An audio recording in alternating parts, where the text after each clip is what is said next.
3 carbon અને તેના સંયોજનોમાં આજે આપણે જોશું કાર્બન સંયોજનોનું નામકરણ. હવે આપણે કાર્બન સંયોજનો ઘણા બધા કાર્બન સંયોજનો જોયા, એના નામ આપણે ઘણા બધા લખ્યા છે, પણ આ નામકરણ ખરેખર કઈ રીતે કરવામાં આવે છે, બરાબર? તો એ જે પદ્ધતિ છે, પદ્ધતિ વિશે આપણે અહીંયા માહિતી મેળવવાની છે. હવે આપણે પદ્ધતિની શરૂઆત કરીએ પહેલા તમને એક વસ્તુ તો કોમન ખબર છે કે સામાન્ય રીતે જે કાર્બન સંયોજનો છે એનું નામકરણ જ્યારે આપણે કરતા હોઈએ ત્યારે એ કાર્બનની શૃંખલા પર આધારિત હોય છે. એટલે કે કાર્બન જે સંયોજન છે એ સંયોજનમાં કેટલા કાર્બન રહેલા છે, એની શૃંખલા કેટલા કાર્બન ધરાવે છે, એના ઉપરથી આપણે નામકરણ પહેલા તો કરીએ જ છીએ. એટલે કે એક કાર્બન હોય તો મિથેન, બે હોય તો ઇથેન, બરાબર? તો આ રીતે કાર્બનની શૃંખલા ઉપર આધારિત હોય છે. સાથે સાથે આપણે એ જે કાર્બનની શૃંખલા છે એની પાછળ કયો ક્રિયાશીલ સમૂહ લગાવેલો છે એ ક્રિયાશીલ સમૂહ ઉપર પણ આધાર રાખે છે. આપણે જોઈ ગયા કે અલગ અલગ ક્રિયાશીલ સમૂહ હોય, જેમ કે આપણે આલ્કોહોલનું ઉદાહરણ લઈએ તો આલ્કોહોલ માટે ઓલ પ્રત્યય આપણે લગાડીએ છીએ. ઓલ પ્રત્યય છે એટલે કે એ જે આલ્કેનનું નામ છે એની પાછળ લાગે. એટલે કે આપણે કહી શકીએ એક કાર્બન વાળું, એક કાર્બન ધરાવતું આલ્કોહોલ ક્રિયાશીલ સમૂહ ધરાવતું સંયોજન હોય તો એને આપણે મિથેનોલ કહીએ છીએ, મિથેન પ્લસ ઓલ, બરાબર? તો આ રીતે આપણે એનું નામકરણ આપી શકીએ છીએ. તો આ પદ્ધતિ કઈ છે? આ પદ્ધતિ આપણે કઈ રીતે કહી શકાય કે તમારી પાસે જે કાર્બન સંયોજન છે એનું તમારે કોઈ ચોક્કસ નામ આપવું હોય તો કઈ રીતે આપી શકાય, બરાબર? તો આપણે પદ્ધતિ વિશે જોઈએ તો સૌપ્રથમ આપણે કહી શકીએ કે કાર્બન સંયોજનનું નામકરણ કાર્બન સંયોજનનું નામકરણ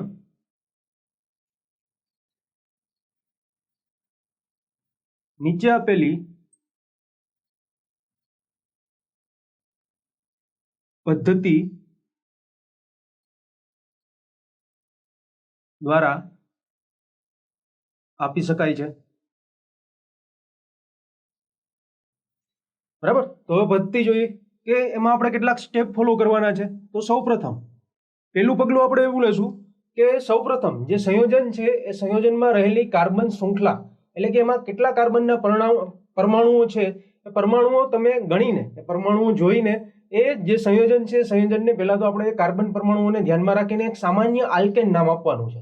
તો આપણે જો પહેલું સ્ટેપ એનું કહીએ તો કહી શકાય કે સંયોજનમાં રહેલ કાર્બન શૃંખલા એટલે આપણે કહી શકીએ કે કાર્બન પરમાણુઓની સંખ્યા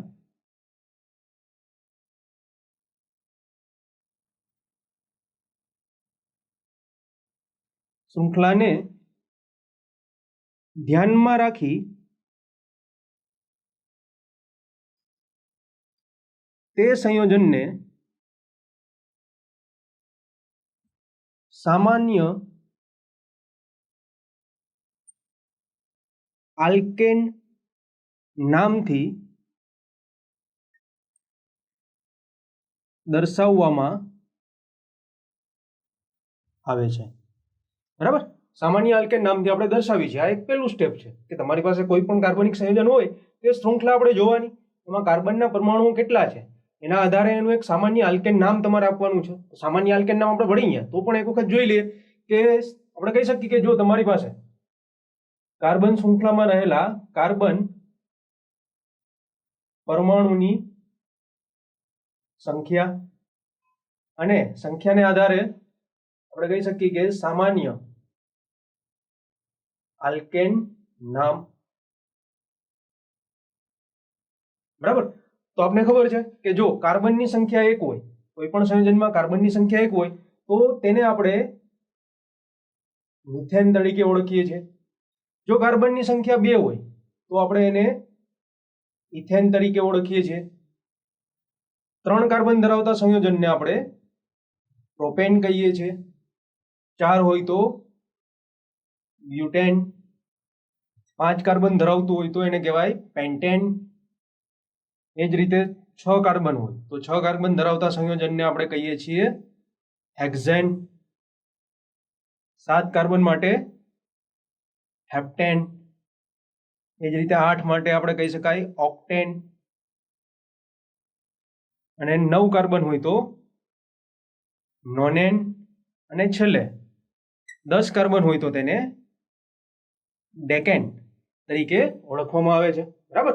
તો આપણે જે પેલું પગલું છે એમાં આ પ્રમાણે કંઈક નામકરણ આપવાનું છે કે જે કાર્બન સંયોજન છે એમાં કાર્બનની શૃંખલા જોવાની છે, તેમાં કેટલા કાર્બન પરમાણુઓ રહેલા છે, એના આધારે એ સંયોજનને સૌપ્રથમ તો સામાન્ય આલ્કેન નામથી આપણે દર્શાવવાનું છે. એટલે આપણે જોયું કે એક કાર્બન હોય તો મિથેન, બે હોય તો ઇથેન, બરાબર. એ રીતે methane, ethane, propane, butane, pentane, hexane, heptane, octane, nonane અને ડેકેન, 10 કાર્બન સુધી આપણે અહીંયા લખેલું છે. એટલે આપણે તો અહીંયા 10 કાર્બન સુધી ઇનફ છે કે તમારે ત્યાં સુધી જ આવશે, બરાબર. એ સિવાય પણ આગળ આપણે હોઈ શકે, પણ આપણે 10 સુધી યાદ રાખી લો તો એ તમારા માટે મોર ધેન ઇનફ છે. હવે આપણે બીજું પગલું જોઈએ. તો બીજા પગલામાં આપણે શું કરીશું? તો બીજું પગલું આપણે જોઈએ કે કાર્બન સંયોજનમાં રહેલા કાર્બન સંયોજનમાં જો કોઈ ક્રિયાશીલ સમૂહ હાજર હોય તો તેનો પૂર્વક અથવા તો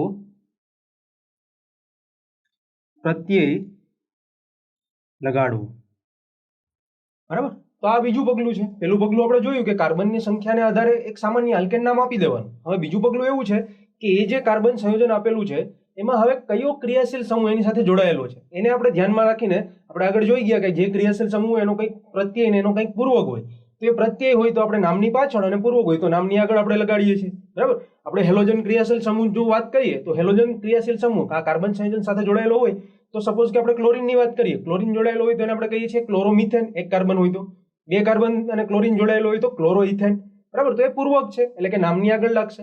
અને આપણે જો આગળ જોઈએ કે આલ્કોહોલ લઈએ તો એમાં ઓલ પ્રત્યય લાગે છે એટલે કે નામની પાછળ લાગશે.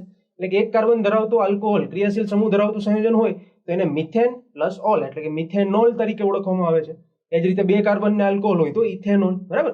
તો આપણે જે ક્રિયાશીલ સમૂહ એમાં રહેલો છે એ ક્રિયાશીલ સમૂહને ધ્યાનમાં રાખીને એનો કોઈ પ્રત્યય હોય તો પ્રત્યય અને જો પૂર્વક હોય તો એ પૂર્વકને તમારે એ નામની આગળ અથવા તો પાછળ લગાડવાનો થશે, બરાબર. હવે ત્રીજું પગલું કંઈક એવું છે કે ત્રીજા પગલામાં આપણે જો આ ક્રિયાશીલ સમૂહની વાત કરીએ છીએ અને આ ક્રિયાશીલ સમૂહમાં જે ક્રિયાશીલ સમૂહ રહેલો છે એનો કોઈ પ્રત્યય હોય એટલે કે નામની પાછળ લાગે છે, બરાબર. આ જો પ્રત્યય ક્રિયાશીલ સમૂહનો પ્રત્યય એ ઈ આઈ ઓ યુ જેવા સ્વરથી ચાલુ થતો હોય, ક્રિયાશીલ સમૂહનો પ્રત્યય આવા એ ઈ આઈ ઓ યુ જેવા સ્વરથી ચાલુ થતો હોય તો જે આલ્કેનનું સામાન્ય નામ છે મિથેન, ઇથેન, એમાં પાછળ ઈ આવે છે તો ઈને આપણે દૂર કરવાનો છે અને ઈને દૂર કરીને જે પ્રત્યય છે એ પ્રત્યયને આપણે લગાડવાનો છે. તો જોઈએ આપણે ત્રીજો નિયમ એટલે કે ત્રીજું પગલું શું છે. ત્રીજો પગલામાં આપણે કહી શકીએ કે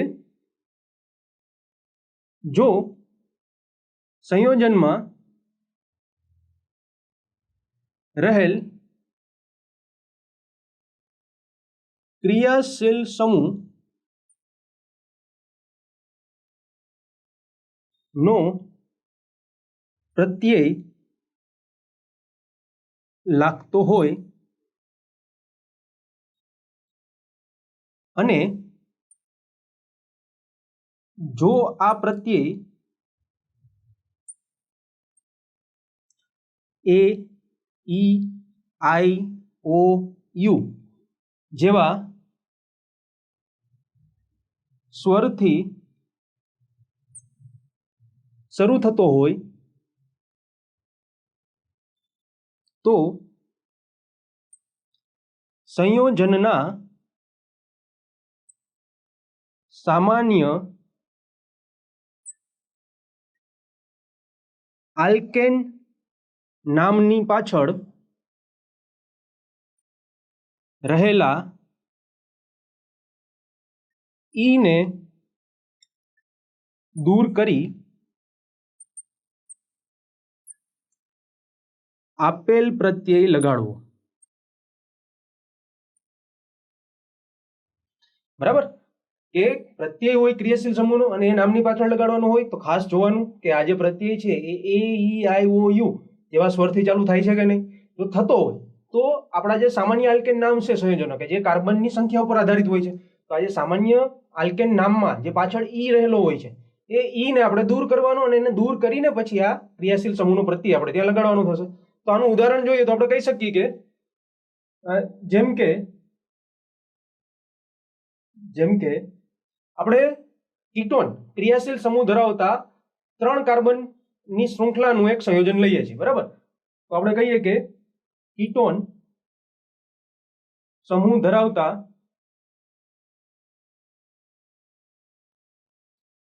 3 કાર્બન શૃંખલાવાળા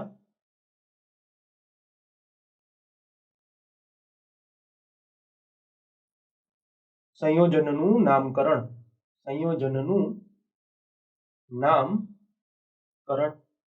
હવે 3 કાર્બન છે તો આપણે આગળ જોઈ ગયા 3 કાર્બન હોય તો સામાન્ય આલ્કેન નામ શું હશે? તો પ્રોપેન, બરાબર. તો આપણે એને લખીએ કે 3 કાર્બન છે એટલે આલ્કેન નામ થશે પ્રોપેન, બરાબર. પ્રોપેન થી લખી શકાય. હવે અહીંયા જુઓ તમે, આ પ્રોપેનમાં પાછળ ઈ આવેલો છે, બરાબર. અને કીટોન સમૂહ છે તો કીટોનનો પ્રત્યય શું હોય? ઓન હોય. ઓન એટલે કે ONE, બરાબર. તો હવે AEIOU ઓન છે, ONE છે એટલે કે ઓ થી સ્વરથી ચાલુ થયો. સ્વરથી ચાલુ થતો હોય તો આપણે શું કીધું કે આ જે સામાન્ય આલ્કેન નામ છે એમાં પાછળ જે ઈ રહેલો છે ઈને દૂર કરવાનો. તો સૌપ્રથમ તો આપણે અહીંયાથી ઈને દૂર કરીએ તો આ જે પ્રોપેન છે, પ્રોપેન કઈ રીતે લખી શકાય? તો આપણે એને લખીએ PROPAN, પ્રોપેન. ઈ છે અને ઈને દૂર કરવાનો છે. અને ઈને દૂર કર્યા બાદ જે ક્રિયાશીલ સમૂહ છે એનો પ્રત્યય આપણે લગાડવાનો છે. તો કીટોન માટે ONE, ઓન છે ક્રિયાશીલ પ્રત્યય છે, બરાબર. એટલે કે ક્રિયાશીલ સમૂહ કીટોન, એનો પ્રત્યય ઓન. ઓન ને આપણે ONE થી દર્શાવીએ છીએ અને અહીંયા ઈને દૂર કર્યું. તો બંનેને ભેગા કરીને જે હવે નવું નામ બનશે, નામ શું થશે? તો કહી શકીએ કે જે નવું નામ આવશે એ આપણે બતાવી શકીએ PROPANONE, પ્રોપેનોન, બરાબર. આને આપણે ઓળખીએ છીએ પ્રોપેનોન. તો આ રીતે તમે ક્રિયાશીલ સમૂહનો પ્રત્યય લાગતો હોય તો આ રીતે કંઈક નામકરણ આપી શકો છો, બરાબર. મિથેન એક કાર્બન ધરાવતો હોય મિથેન, તો એમાં પણ પાછળ ઈ હશે. અને કીટોન સમૂહ લઈએ આપણે તો ONE થી ચાલુ થશે, બરાબર. તો ઈને દૂર કરીને ONE લગાડશો એટલે શું થશે? મિથેનોન. ઇથેન હોય તો ઇથેનોન, બરાબર. તો આ રીતે તમે એ નામકરણ કરી શકો છો. એટલે કે આ તમારું થશે ત્રીજું સ્ટેપ નામકરણ માટે. હવે આપણે ચોથું સ્ટેપ અને છેલ્લું સ્ટેપ જોઈએ તો શું થશે કે આ તો બધું આપણે વાત કરી. હવે સપોઝ ક્યારેક એવું થાય કે તમારી પાસે જે સંયોજન રહેલું છે, આ સંયોજનમાં જે કાર્બનની શૃંખલા છે એ કાર્બનની શૃંખલા જો અસંતૃપ્ત હોય તો શું થાય? બરાબર. આપણે આગળ જોયું કે અસંતૃપ્ત એટલે શું કે એમાં કાર્બન છે એ બંને એકબીજા સાથે કાં તો દ્વિબંધથી જોડાયેલા હોય અથવા તો ત્રિબંધથી જોડાયેલા હોય, કે જેને આપણે આલ્કીન અથવા તો આલ્કાઇન સમૂહ તરીકે ઓળખીએ છીએ, બરાબર. તો જ્યારે આવું બને છે કે જ્યારે તમારી પાસે કાર્બન શૃંખલા છે એ અસંતૃપ્ત હોય તો આ જે નામ છે એ નામમાં જે પાછળ ANE રહેલું છે એ ANE ને આપણે ઇન અથવા તો આઇન દ્વારા વિસ્થાપિત કરવું પડે છે. એટલે કે દ્વિબંધ હોય તો આલ્કીન સમૂહ થાય તો એને ઇન થી વિસ્થાપિત કરવું પડે, અને જો ત્રિબંધ ધરાવતું હોય તો આઇન થી શરૂ થાય એટલે કે એને આઇન થી વિસ્થાપિત કરવું પડે છે. તો આપણે નિયમ જોઈએ.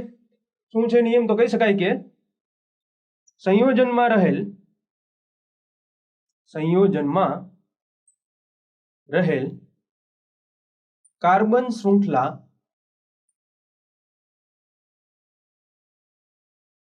અસંતૃપ્ત હોય તો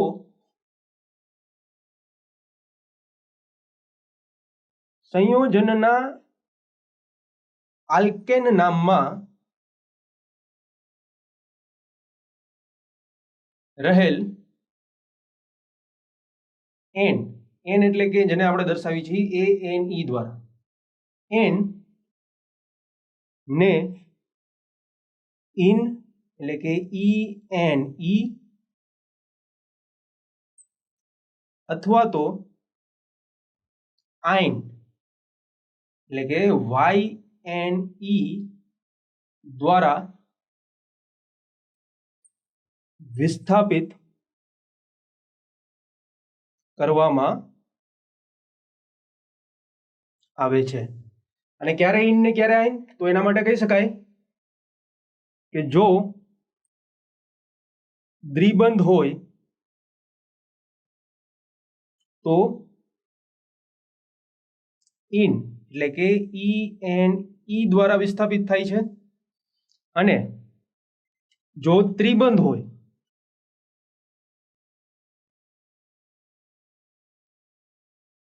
તો આઇન એટલે કે YNE દ્વારા એ વિસ્થાપિત થાય છે, બરાબર.